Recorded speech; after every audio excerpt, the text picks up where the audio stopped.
going on, everybody? Welcome in. We're doing a little back nine golf section, golf segment. You're right. That's it. You're with my guy, myself, Mr. Gogster. Let's rock and roll, guys. We're in the finals. East Lake, baby. It's here. Before I get right into East Lake, though, let's do a little recap from last week. Patrick Cantlay. We said it on the Friday show. One of our guys there, I think it was, I slipped my mind there, but he told us there, what about Patrick Cantlay? And I said, I think this guy's in it to win it. He's got that grit. He's got that look in his eye that this guy's he's going to win a championship, and that's exactly what he did. Took down Bryson DeChambeau in an incredible 6-hole playoff that just was a battle back and forth. You know, Cantlay actually put it in the water, guys, on 17. Still saved bogey, and DeChambeau just he can't. If you guys weren't watching the tournament, the guy can't chip.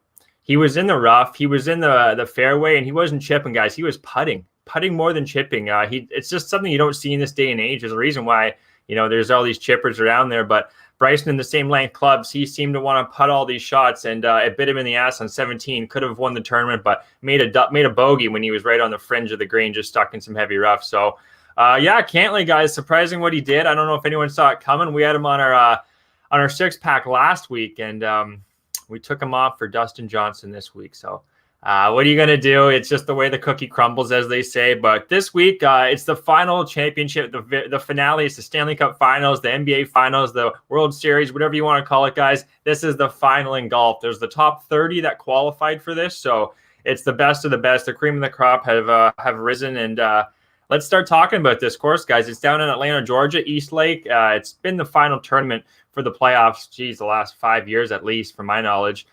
So we have a good amount of course history, course breakdown to look at. It's the home of Bobby Jones. If you guys don't know Bobby Jones, he's a legendary golfer in the golf community, and Donald Ross designed one. It's also one of the oldest golf courses in Atlanta, guys. So this has got a lot of history here. It's a par 70, originally 72, but they shrunk a couple of the par fives down to like a 510-yard par 4. So it's actually a par 70 from what I'm seeing here, guys. 7,300 yards, almost 74.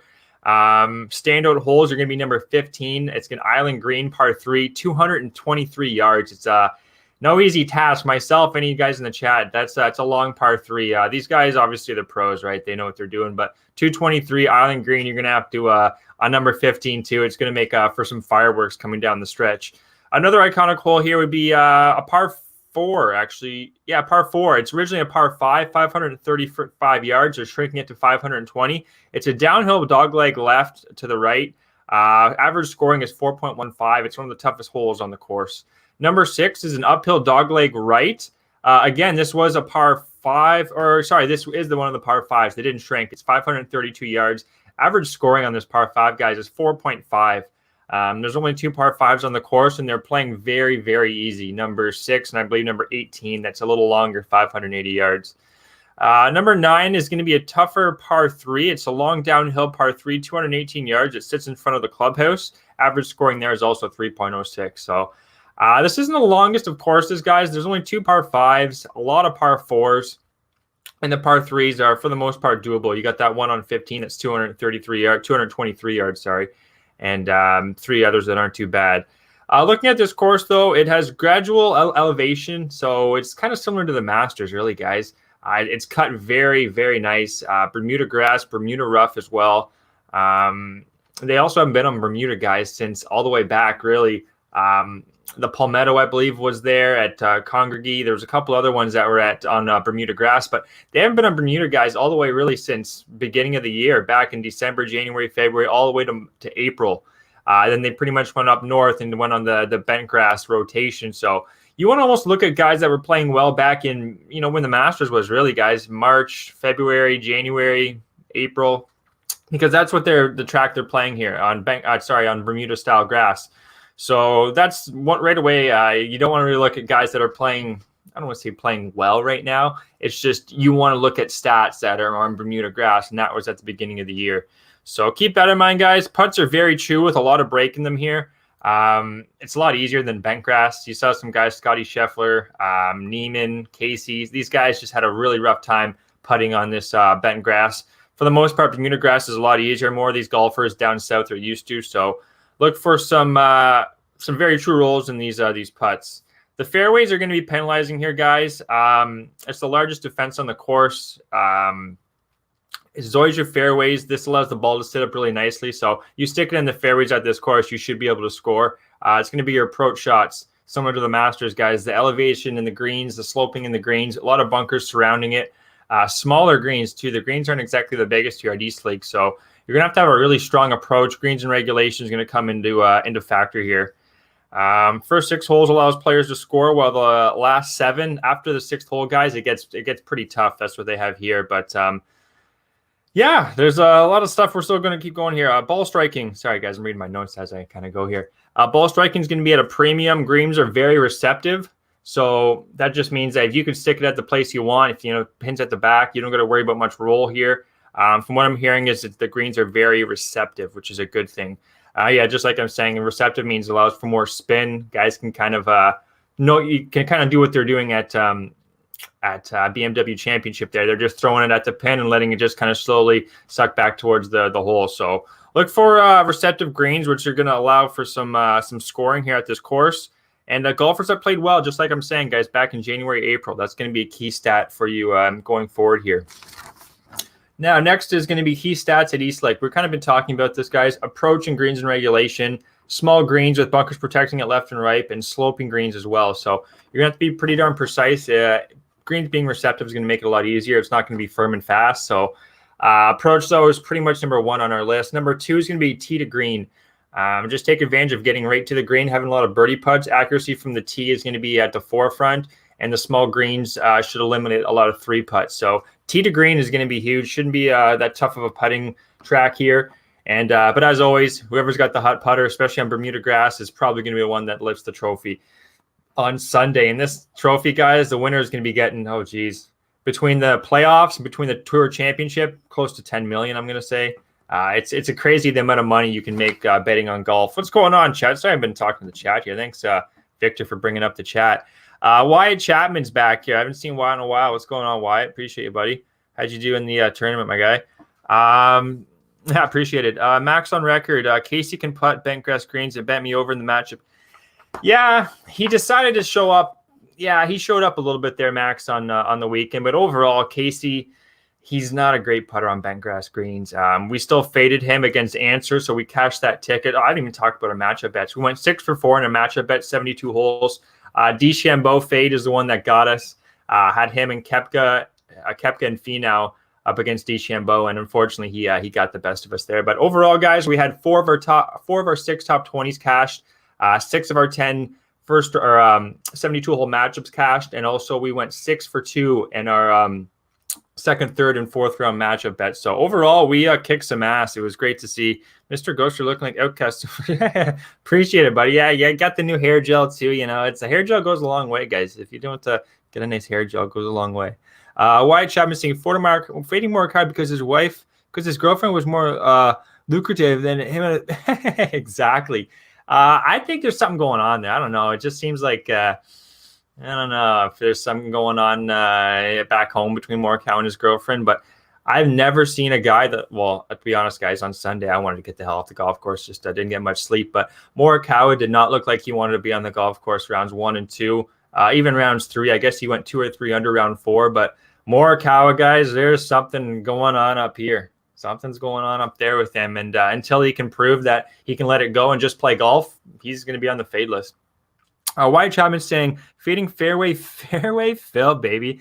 That was a beauty play. Absolutely. Fairway Phil. He talks a good game, but his PGA Championship win, good luck getting another one of those, Phil.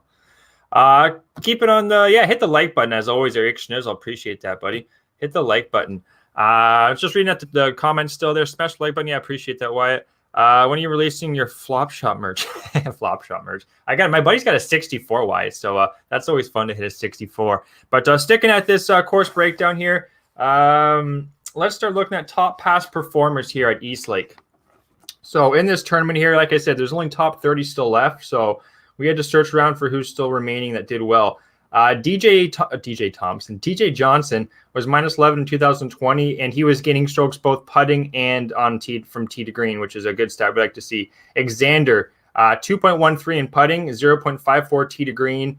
JT, he was losing strokes putting on Bermuda. If he's losing strokes putting on Bermuda, he's up and down on bent grass. he can't be a guy to play right now. In my opinion, guys, JT is probably going to be on the fade list. Morikawa being blackmailed by Yakuzo. Oh, Jesus. That's news to me, Wyatt. Something's going on there. You can definitely tell he's not a happy man on the golf course. But still breaking down these golfers here. Rahm, he's another guy that didn't putt well back in 2020. This is just 2020. Scheffler, again, didn't putt too well. Morikawa, Rory McIlroy, Munoz, Reed, Alexander, and DJ all like putting on these Bermuda grass. So there's a couple guys we might have in our six-pack. Stay tuned for that one, guys. 3 p.m. Eastern. Wednesday, we'll have the final of our pick show until the season resumes. I believe it's third week of September, so we'll be on a bit of a hiatus after this week. But Max on record says Roy loves Eastlake. You're damn right he loves Eastlake, buddy. And he's playing spectacular golf right now. Looking back to 2019, I just put to talk about that, actually. Roy was 13 under, 2.74 strokes gained tee to green, and again, plus 0.54 putting. He's putting really good right now up on Bentgrass. I see that moving back down here to Bermuda. He seems to like it. Tee to green is doing nothing wrong. He was minus 20, guys, minus 23 at this tournament. Him and Dustin Johnson are two guys I'll be looking at. Might even be on the ticket. We'll see depending on the odds. 2018, Webb Simpson did really well here, guys, but he's not in the tournament. Again, Dustin Johnson, gain strokes putting, gain strokes off the tee. Matsuyama did not gain strokes in 2018. Putting, Rory, that was the 1 year he was minus strokes, minus 0.7, but again, plus 1.62 tee to green. So his putter is the big thing for Rory, and it seems to be it's in a groove right now, guys. Just like Patrick Cantlay, who gained the most amount of strokes in the modern day shot link or shot tracker history. This guy, if you want to watch some putting display, just how unbelievable the guy just made golf look, go watch Cantlay putt against DeChambeau, because it was I've never seen anything like it. So putting is going to be really key here, guys. People that are putting well, probably going to be in the mix come Sunday. And Alexander Schauffele is another one that's checking a lot of boxes here. He didn't have the greatest BMW on Sunday. We had him top 20. Didn't even cash a top 20 ticket, unfortunately. But he's got a great track record here. He's gained strokes putting every single year in the last 3 years, and he's also gaining strokes tee to green. Every single last 3 years he's getting strokes in key categories. So, look out for Rory McIlroy. I think he's going to have a good tournament. Justin Thomas, guys, 2018, he also lost strokes putting. He's going to be a fade. Stay tuned Wednesday for who we're going to fade him against, but even miss top 10 or something like that for Justin Thomas. I think this guy's he's ready to put her on layaway until the season resumes. So, Jose, who is this Gogster? Long hair? Yeah, I got rid of the long hair there, Jose. We're getting ready for the summer look. Trying to get a job. I wasn't getting many callbacks from the long hair, so we're going short now. Why is saying Oosthuizen and played like a dog? Yeah, Louis is a guy who likes this track, guys. He's done. He's got some rest. He kind of just was lurking the whole time. He finished, I believe, minus 10 there, Wyatt. Louis Oosthuizen. Let me just see if he's came up on any of our. I know I was just writing him down there. Louis Oosthuizen. Where do we got him here? Louis, where are you, Louis? Anyways, Louis, I do like what I'm going to see. He's okay. Let's talk about the FedEx Cup here, guys, and where they're going to be starting. Louis Oosthuizen is going to be minus 3. He's going to be in there with M, Morikawa, Hovland, and DJ. So based on this tournament, guys, to win this tournament, you're not just starting at even par. Cantlay is starting at 10 under because he's number 1 in FedEx Cup points. Finau's minus 8, DeChambeau's minus 7, Rahm minus 6, Smith minus 5.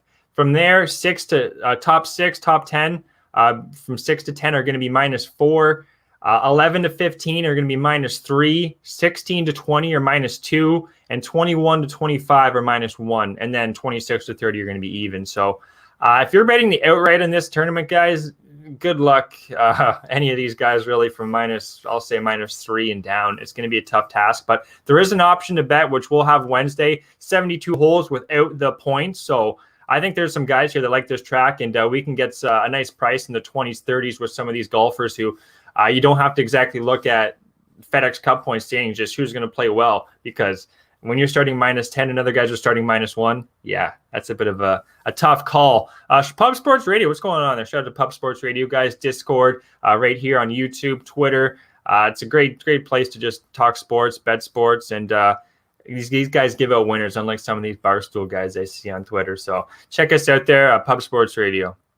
He owes me money. Wyatt says, "Yeah, is that the Doug Gim? No, Dougie Gim's not in this one at all, buddy. He didn't even crack the BMW. I think he was in like 80th or something like that. But Dougie Gim, yeah, he's good for those small tournaments. But yeah, guys, this tournament, it's the last of the 3 playoff tracks, and everyone's starting at a score. So it's going to be interesting. It's going to be fun. Anyway, let me keep going. I want to slow down here. I got some courses that we're going to be looking at, and LOL, it was on me, Pub's account. LOL, right on. What's going on, Big Show? Big Show there. He's a guy on Discord. He's got it all rocking and rolling there. So be sure to check out our Discord, Big Show Picks on Twitter as well. Yeah, I'm going to look at some courses here, guys. We're going to go on for about another 10 minutes here. There's 6 tracks that are on Bermuda grass from the beginning of the year. That's back in, I believe, October or middle of September, all the way till now. And we were talking at the beginning of the show was they played a lot of Bermuda grass here at beginning of the year. Since pretty much May, it's all been bent grass. So we're going to look at 6 tracks here, guys, that were on Bermuda and that players did well putting and tee to green, because that's going to be a key stat going forward here. RSM was one. The only thing is there's only 2 golfers that were in it that did well. That was Billy Horschel and Scotty Scheffler. Scotty Scheffler, I think, has got a great shot. Number 2 is going to be WGC Workday at Concession. That was February 25th.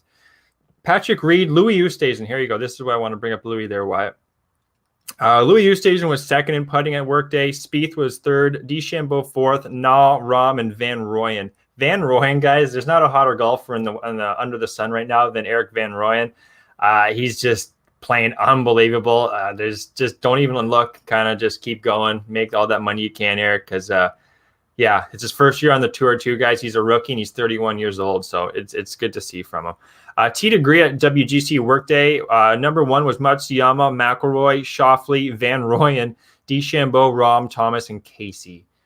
Moving on, the next one is going to be the Tours Championship. This is another one on Bermuda, and I believe this is the one JT won back on March 11th to March 14th. Top putters on Bermuda grass at the Players in a good field was Cameron Smith, Sung J M, Dustin Johnson, DeChambeau, and Patrick Reed. Top tee to green, Thomas, Berger, DeChambeau, Answer, Connors, and Rahm. Next track here will be the WGC at Austin, the Dell Technologies. This was a match play. Horschel defeated Scheffler, but again, guys, Scheffler really likes playing on this Bermuda-style grass, and he was doing nothing wrong. He just couldn't make a putt like a lot of these guys up here on bent grass. What else we have here? Scheffler defeated Rahm too. So Scheffler, is a really good competitor here. Garcia defeated Hughes. Garcia snuck in, had a really good performance at BMW Championship. So he's in at 29 at this tournament. And shout out to Patrick Reed, guys. He wasn't able to play because of double pneumonia that one of our guys in the chat told us last week. I can't remember who it was, but he was able to come back, or not come back, but stay in the mix. I don't know if the PGA kind of just gave him an exemption, because it seemed like he sat at 30 the whole week, even though he didn't play. So he's going to be in the mix there. Wyatt's saying Scheffler's a birdie machine, baby. Yeah, Scheffler, don't be surprised if he wins this thing like lowest 72 holes. I don't want to give away too much on Wednesday, but I like Scotty Scheffler. Max on Record says, Goes, where do you book your matches? My book never has yours. So for most of my matchup bets, I'm up in Canada too, Max. So it's a little bit different. But up here, I use 3. I use Bovada. Well, Bodog up here is 1. Bet365 is 2. And number 3 is Pinnacle Sports. Pinnacle is my number 1 for like top 20s and even matchup bets. One of our guys that we had on the show beginning of the year, TJ, he said he would use Heritage Bookmaker, and he's out of the States. I believe he was in North Carolina. So Heritage and Bookmaker also have similar bets to Bet365 and Pinnacle. So check those ones out, Max. Heritage and Bookmaker, even a Bet Online would be somewhere I would look. Canadian bookies are ruthless. Yeah, we just passed a single ticket wagering there, Wyatt. So we can we have our own sports book too, like our OLG, our government website now have their own sports book. So Canada's slowly moving in that direction, but they don't know what they're doing still. It's you can see it. Yeah, let's keep her going here, guys. WGC, we just went over that. Next closest course comparison is going to be the Valspar back April 29th, May 2nd. Number one putter here on Bermuda was Abraham Answer. Number one for fan supporter right here. Abraham Answer, my guy. Don't be surprised. Every time I try and count this guy out, thinking he won back at the FedEx St. Jude, guys, he's been right in the mix, putting very well on both Bermuda and bentgrass greens. He's a guy that's going to make a lot of money in these in the PGA because he just stays in the mix all the time. Top 20, top 10. He's a machine. So Abraham Answer doesn't surprise me. He was number one in putting. The winner at the Valspar here was Sam Burns. We had him on our card too, guys, last week. Excuse me. Sam Burns, he's a monster tee to green, absolute monster. And he won on Bermuda grass too, guys, down here. Don't be surprised if Sam Burns goes really low here. He's playing, seems like his career best right now. And a guy that's got a mustache with handlebars, you know, he doesn't mess around. He means business. Anyway, one more track here for you guys. It's going to be the Quail Hollow. This was back May 6th. This is the last Bermuda track. I think is the closest comparison that we can go from. And number one putter was DeChambeau. Number two, Rory McIlroy. You guys are talking about it in the chat. Rory's got a great shot to go low here. Patrick Reed as well. Glad to see Patrick Reed's going to be at Eastlake. Harris English and Victor Hovland. Another guy we had in our six-pack last week. Hovland, take a look at him, guys. I think he might have a shot. Abraham Answer was number one, tee to green at Quail Hollow. Hovland was number two, Rory 3, Connors 4, Thomas 5, Neiman 6. So there's a couple of golfers for you guys to think about. Food for thought, as they say. Answer is a Mexican assassin. Honest to Christ, he's 5'7", but the guy's got rifles up his sleeves to fire at. So don't sleep on this guy. Abraham Answer is just cool, calm, and collect, straight as an arrow. Great guy to bet on, that's for sure. That's pretty much it, guys. What else can I talk about here? I don't want to hum and haw too much more. Let's talk about the true strokes gained, at Eastlake to date. So here from the top 30 players, these are the guys who have gained the most amount of strokes at Eastlake. Number one is Xander Schauffele. Number two, Scotty Scheffler. He's coming up a lot. Number three, Rory McIlroy, another guy we seem to like. 4, Thomas. 5, Morikawa. 6, Horschel. 7, Kokrak. 8, Garcia. 9, Rahm. 10, Finau. And the guys that seem to have lost strokes gained, and Kevin Na, this is a big one, guys. He's had 28 rounds here at Eastlake, and he's still minus 0.11 strokes gained. So he's a guy we're probably going to be fading, Kevin Na. Cantlay's only gained 0.31. Just watched an interview with Cantlay. He says he likes the course, but let's see it. We got to see it first, Patty. You just had that big win, so might be fading Patrick Cantlay, Stuart Sink, and even Patrick Reed, surprisingly, and Joachim Neiman, but Neiman's only had 4 rounds. That's going to be the show, guys. I hope you guys enjoyed it. We broke down the Tour Championship at Eastlake Golf and Country Club down in Atlanta. The tournament starts Thursday to Sunday, and we'll be back Wednesday, guys, for the next part of this show. We're going to be breaking down our picks, our top 10s, not top 20s because it's only top 30 field, matchup bets, first round leaders, you name it, guys. Check us back 3 p.m. Eastern Wednesday with myself, Mr. Gogster, as I break down our last track of the PGA calendar season. It's been fun. The back nine with myself, guys. I'm going to sign out, but we'll be back Wednesday. So give you time to do some research and come back with some heaters, guys. Anyway, enjoy the rest of your day. We'll see you again Wednesday, as I'm saying, 3 p.m. Eastern. Leche, Elos, bookmakers. Get that cat.